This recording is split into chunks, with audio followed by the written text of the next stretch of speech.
Assalamualaikum warahmatullahi wabarakatuh.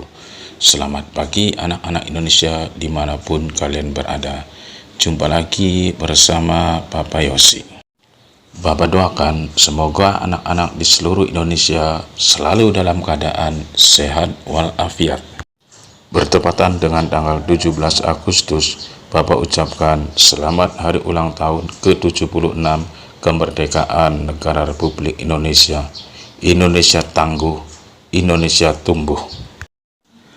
Baik anak-anakku, dalam video pembelajaran hari ini, Bapak akan menyampaikan materi muatan pelajaran Matematika dan PPKN kelas 6, tema 1, subtema 2, pembelajaran yang kedua.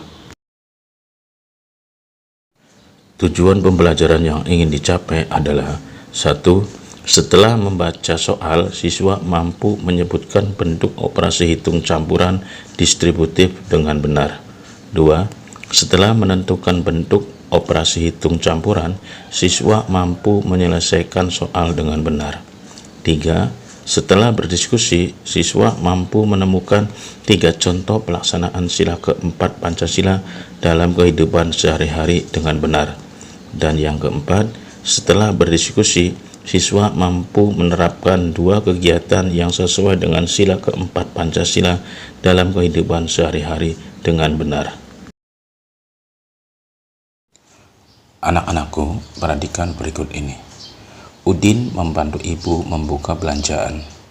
Di dalam tas terdapat 2 botol kecil susu, masing-masing berharga 1.500.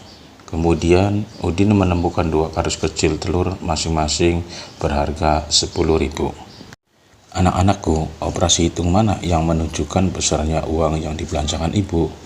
Apakah operasi hitung yang pertama, operasi hitung yang kedua, atau operasi hitung yang ketiga? Jawabannya adalah operasi hitung yang kedua, yaitu 2 dikali 1.500 ditambah 2 dikali 10.000. Yaitu 2 dikali 1.500 sama dengan 3.000 ditambah 2 dikali 10.000, 20.000, sehingga 3.000 ditambah 20.000 sama dengan 23.000. Jadi uang yang dibelanjakan oleh ibu adalah 23.000. Kalau kita lihat dari soal tadi, maka akan kita temukan lebih dari 1 operasi hitung. Anak-anakku, kita lihat contoh yang lain. 8 ditambah 4 dikali 6 dikurangi 4. Jika kita mengerjakan dari ke kiri ke kanan, maka akan menemukan jawaban 8 ditambah 4, 12, dikali 6, 72, dikurangi 4, 68. Jawaban tadi tidak tepat. Yang tepat adalah dikerjakan soal perkalian terlebih dahulu, yaitu 8 ditambah 4 kali 6 sama dengan 24 dikurangi 4, sehingga 8 ditambah 24, 32, dikurangi 4 sama dengan 28. Soal selanjutnya adalah 4 ditambah 7 dikali 3. Jika kita mengerjakan penjumlahan dulu, yaitu 4 ditambah 7, 11, dikali 3 sama dengan 33. Namun, jika kita mengerjakan perkalian terlebih dahulu, maka 7 dikali 3, 21, ditambah 4 sama dengan 25. Jawaban yang tepat adalah 25. Anak-anakku, untuk menghindari memiliki 2 jawaban, kamu harus mengerjakan perkalian sebelum penjumlahan. Lihat seperti dalam tabel. Soal selanjutnya, 15 dikurangi 16 dibagi 2. Jika kalian mengerjakannya pengurangan terlebih dahulu, maka jawabannya adalah 15 dikurangi 16 min 1 dibagi 2 sama dengan min setengah. Namun, jika pengerjaannya pembagian terlebih dahulu, maka hasilnya adalah 16 dibagi 2 sama dengan 8, sehingga 15 dikurangi 8 hasilnya adalah 7. Jawaban yang tepat adalah 7. Ingat, Lakukan pembagian terlebih dahulu, kemudian lakukan pengurangan. Lihat seperti dalam tabel. 17 dikurangi 9 ditambah 5. Untuk soal tersebut, lakukan pengurangan terlebih dahulu, kemudian lakukan penjumlahan. 17 dikurangi 9 ditambah 5, hasilnya 17 dikurangi 9, 8 ditambah 5, hasilnya 13. Jika operasi penjumlahan dan pengurangan tanpa ada tanda kurung, maka kerjakan berurutan dari kiri ke kanan. Soal berikutnya, 8 dikali dalam kurung 2 ditambah 6. Jika operasi itu ada tanda kurungnya, lakukan operasi dalam kurung terlebih dahulu, kemudian lakukan perkalian. Contoh, 8 dikali dalam kurung 2 ditambah 6, hasilnya 8 dikali 8 sama dengan 64. Anak-anakku, yang perlu kalian ingat dalam mengerjakan operasi hitung adalah sebagai berikut.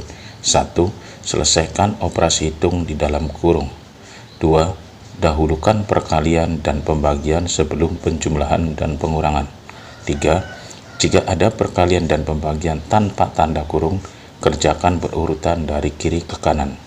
4. Jika ada penjumlahan dan pengurangan tanpa tanda kurung, kerjakan berurutan dari kiri ke kanan. Anak-anakku, ayam adalah unggas yang biasa dipelihara orang untuk diambil telurnya, bisa juga dagingnya. Memelihara ayam diharapkan dapat memberikan penghasilan dan memenuhi kebutuhan pemiliknya seperti kebutuhan telur dan daging.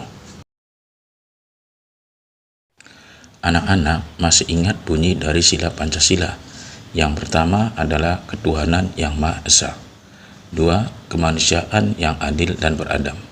3. Persatuan Indonesia. 4. Kerakyatan yang dipimpin oleh hikmat kebijaksanaan dalam permusyawaratan perwakilan. 5. Keadilan sosial bagi seluruh rakyat Indonesia. Kali ini kamu akan belajar penerapan sila keempat Pancasila. Bacalah teks berikut dalam hati. Santi sangat sedih.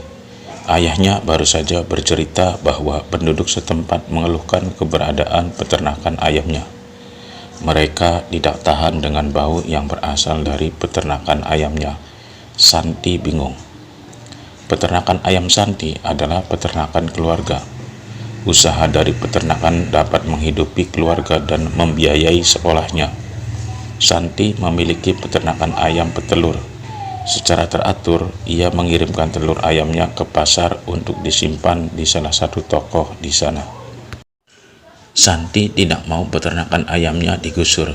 Ia akan berusaha agar penduduk mau menerima keberadaan peternakannya. Apapun yang terjadi, Santi akan membela keluarganya agar peternakannya tetap beroperasi. Anak-anakku, berdasarkan bacaan di atas, jawablah pertanyaan berikut terkait penerapan sila keempat dari Pancasila. Diskusikan jawabanmu. Soal yang pertama, apa pendapatmu tentang sikap Santi? Sikap Santi dan keluarganya cukup beralasan karena peternakan itu dapat menghidupi keluarga dan membiayai sekolah Santi. Namun, terganggunya warga sekitar dengan bau dari peternakan tersebut juga harus menjadi perhatian. Seharusnya Santi dan keluarganya lebih mengutamakan kepentingan orang banyak daripada kepentingan pribadi dan keluarganya. Soal yang kedua, apa pendapatmu tentang sikap penduduk? Sikap penduduk tentunya sangat wajar. Kotoran ayam dari kandang ayam keluarga Santi telah menyebabkan pencemaran udara berupa bau yang mengganggu kenyamanan warga sekitar. Soal yang ketiga, apa yang sebaiknya Santi lakukan dalam menghadapi masalahnya?